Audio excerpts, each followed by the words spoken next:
네, 건축 구조의 역사 네 번째 철의 시대 파트 2입니다.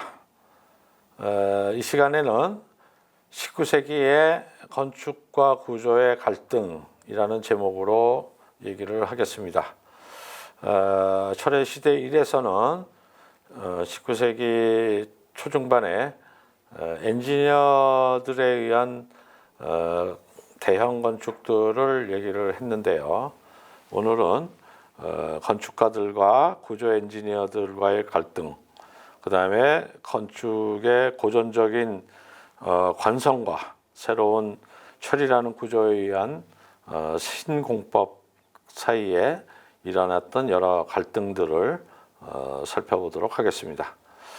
그 중에서 첫 번째 얘기는 산업혁명과 도시화에 관계되는 얘기입니다. 자, 산업혁명에 의해서 인류의 삶의 질과 양이 혁명적으로 증대되었고, 그것에 의해서 여러 가지 경제 지표도 증가함과 동시에 여러 가지 사회적인 어둠도 있었다, 이런 말씀을 드렸습니다. 자, 그것에 의해서 철이 등장했고, 철로 말미암아서 건축 공간과 형태에 아주 혁명적인 변화가 생겼다, 이런 얘기를 했는데요. 오늘 얘기는 대도시의 출현이라는 얘기부터 시작을 할까 합니다. 당연히 산업혁명이라고 하는 것은 많은 노동력을 요구하게 되고, 이것은 결국 농촌의 인구가 대도시로 엄청나게 집중되는 현상을 초래하게 되겠습니다. 자, 그러다 보니 소위 도시 문제가 생기고, 각 도시는 도시의 여러 가지 문제, 슬럼이라든가 도시 인프라의 확충이라든가 여러 가지 정치적 불안정에 대한 문제라든가 이런 것들을 해결하기 위해서 여러 가지 시도를 하죠. 자, 파리에서는 이 오스망이라고 하는 이 시장이 소위 말해서 대개조 사업을 하는데, 그 개조 사업 중에서도 가장 눈에 띄는 것은 블레바르라고 하는 대로를 만드는 것입니다. 주요 기차역과 역 사이, 그리고 주요 도시 거점들 사이를 가차없이 불도저식으로 기존 건축물을 철거하고 대로를 만듭니다. 이 대로라고 하는 건 뭐 도시의 효율성을 높인다는 측면도 있었고, 동시에 이제 시민들에 의한 폭동들을 진압하고 바리케이트를 치지 못하게 하는 뭐 그런 부가적인 기능도 있었다고 그래요. 그리고 이런 블레바르를 만들고 그 블레바르 옆에는 아주 표준화된, 지금 파리에서 보는 똑같은 양식의 가로벽을 이루는 그런 건축을 규율로 삼아서 파리를 대개조를 합니다. 자, 이렇게 대도시가 출현하면서 나타나는 게 말하자면 매스죠. 매스 대중입니다.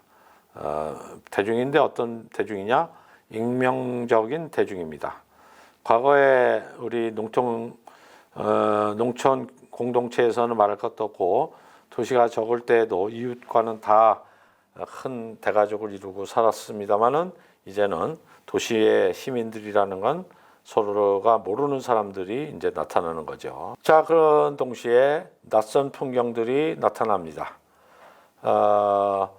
예컨대 이 모네의 그림을 보면 생 라자르의 역의 그림인데, 엄청나게 큰 기차 역사의 지붕, 그 다음에 시커멓게 생긴 기차, 그리고 거기서 내뿜는 수증기, 그 다음에 빨리 지나가는 저 속도, 이런 것들이 결국 낯선 풍경이고, 저것은 전통적인 화법으로는 도저히 그릴 수 없는 것이죠. 결국 인상파라고 하는 화풍이 나타난 것은 결국 이런 새로운 도시 문물에 아주 급변하는 여러 가지 변화의 모습을 빨리 화폭에 담기 위해서 만들어진 화풍이다, 라고 얘기해도 과언이 아닙니다. 쉐라의 에펠타워를 뭐 전면법으로 그린 것도 저 에펠탑이라는 게 하루 종일 여러 가지 햇빛이나 이런 것에 따라서 모습이 바뀌죠.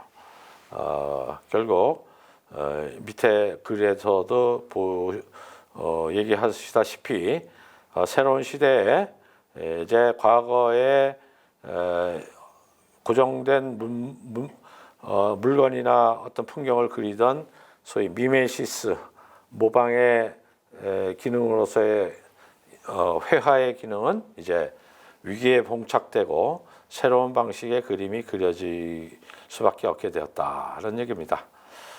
더군다나 이 왼쪽의 동영상은 르미에르 형제의 최초 영화죠. 1895년에 만들어졌던 그림입니다. 자, 이 그림은 에서 보시다시피 이제 더 영화가 나오면 더 이상 어떻게 됩니까? 뭐 연극, 오페라 이런 것들의 기능이 이제는 없어지는 것이죠. 또 사진이 나오니까 회화의 어떤 정밀한 묘사의 기능이라는 건 더 이상 필요가 없어지죠. 이것 또한 어떤 기계복제 예술이라고 하는 말은 이제 베냐민이 썼습니다만은 이 예술의 등장이 예술의 위기를 가져옵니다. 즉 아우라의 붕괴를 가져오는데 베냐민은 이거를 오히려 새로운 가능성의 시작이라고 봐야 된다라고 얘기를 합니다. 자, 어쨌든 이렇게 모든 예술이라고 하는 것이 과거와는 다른 어떤 위기 내지는 기회를 맞게 되었다. 이런 얘기고, 뭐 듀샹의 그림처럼 이제 회화라고 하는 것은 어떤 물건과 풍경과 이런 것들에 대한 재현이 아니라 오히려 이제는 작가의 상념에 대한 하나의 드러냄, 어떤 철학이라는 기능으로 바뀌게 되는 것이죠. 자, 이렇게 되니까 이제 어떤 사람들이 등장하느냐, 도시에 익명적인 대중이 많이 드러난다라고 말씀을 드렸습니다만은 이 도시의 사람들은 이제 농촌 공동체에서의 라이프 스타일과는 다른 사람들이 되죠. 이제 농촌에서야 가족끼리 밤에 뭐 얘기도 하고 이렇습니다만 이 사람들은 이제는 할 일이 없어져요. 그래서 나타나는 게 결국 뭐냐면 도시 만복액이다. 플래누어라는 이름으로 불립니다만은 도시를 이렇게 어슬렁거리면서 여기저기를 이렇게 구경하는 사람들, 이런 사람들이 나타나는 거죠. 거기다가 이제 볼거리도 많아졌습니다. 뭐 세계 박람회라는 엑스포도 이제 주기적으로 열리고 새로운 문물을 전시하기도 하고 밑에 샤롯 브론테가 쓴 편지에서도 보듯이 이 사람은 그 크리스탈 팰러스에 가서 본 박람회가 굉장히 인상 깊었던 모양이에요. 뭐 이런 식으로 새로운 문물에 대해서 이 대중들은 열광을 하게 되는 것이죠. 자, 그래서 밑에 왼쪽 그림을 보시면 도시 만복액을 형상한 만화입니다만은 실제로도 저는 청거북이를 앞세워서 거니는 사람들이 있었다 그럽니다. 왜냐? 만복액은 말 그대로 천천히 걸어야 되는 거 아니겠어요? 천천히 걸어야 된다라는 얘기는 도시를 마치 박물학자나 고고학자가 탐험을 하듯이 도시를 탐험하는 이런 사람인데 일부러 천천히 걷는 것을 정당화시키기 위해서 청거북이를 데리고 다니기도 했다 이런 얘기입니다.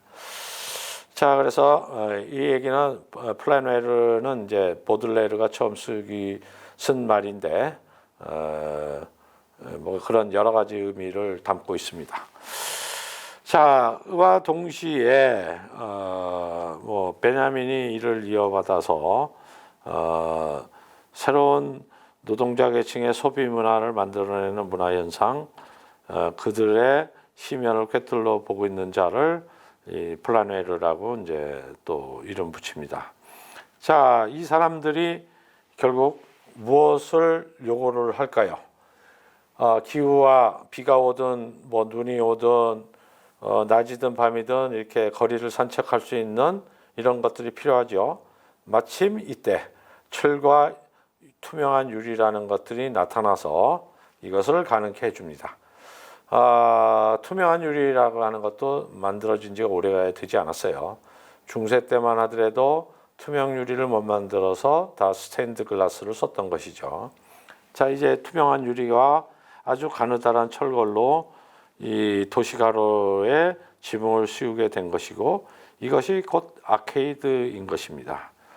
자, 이 아케이드는 다름 아닌 도시의 만복객들의 거니는 장소가 되고, 이 만복객들의 거니는 1층에는 뭐가 생겼을까요? 드디어 상점들이 생기는 겁니다.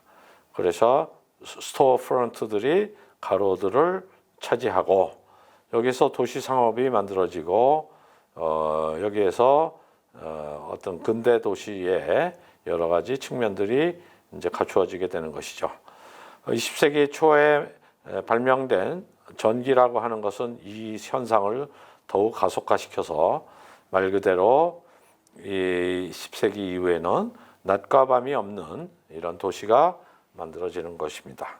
자, 이 그림은 이제 밀라노에 있는 빅토리오 엠마누엘 2세의 갤러리아죠.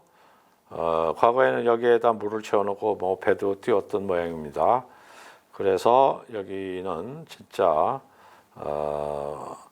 큰 블레바르 정도의 가로를 전부 유리 지붕으로 덮고 실내로 만들고, 이런 도시를 이 도시 만복객들이 산책하고 새로운 도시 현상들을 만들어냅니다. 자, 이런 현상은 과거의 미술, 과거의 음악, 과거의 건축, 이런 것들로서는 담아낼 수 없는 새로운 요구사항들을 만들어내는 것이죠. 그래서 여기서부터 비로소 새로운 예술과 새로운 미학, 더 나아가서는 새로운 건축이 탄생하게 되는 하나의 계기가 되는 것입니다.